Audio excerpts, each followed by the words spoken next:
Good morning, everybody, on this Saturday morning, unfortunately, which I have to work. But I just wanted to share something.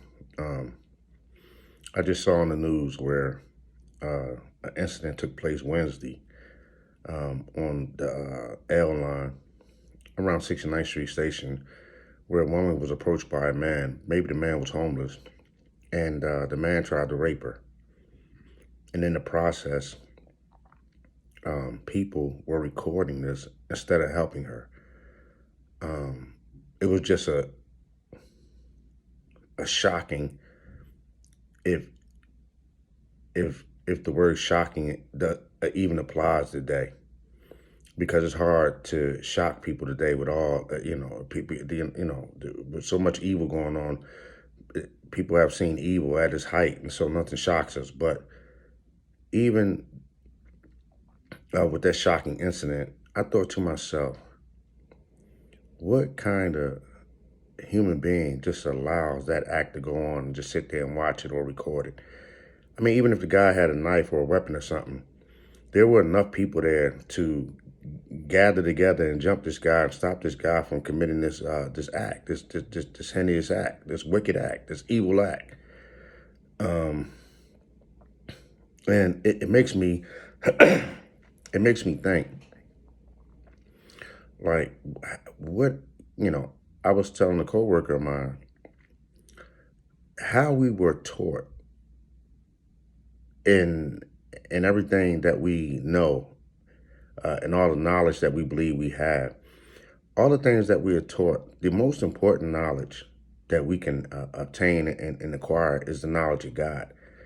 Because if you think in terms of, if God was the mechanic, right, the ultimate mechanic, and we were a car, then there is no one better to repair the damage with the car than the ultimate mechanic, which is God, right? So God created us. God knows how to heal us, but we don't go to God, and God is removed from society. Basically, you know, storms take place, tornadoes. We say, "Oh, Mother Nature." We don't say God, because destruction comes with some of these incidents, and so we don't want to associate God with this destruction, when God is, one of his attributes is destroyer, and destroyer of the wicked. And then we don't want to see ourselves as being wicked. But when you're taught that God is not attainable or he's unreachable, and then the prophets that he sent are human men, right, going through human sufferings and human triumphs. When we don't, when we see these prophets as unattainable, right, then we are unable to connect and use them as an example, as they were sent by God to be used. And so we got people who say, well, um, you're not God, you can't judge. But then you go to a psychiatrist or, a psychologist as if they're God.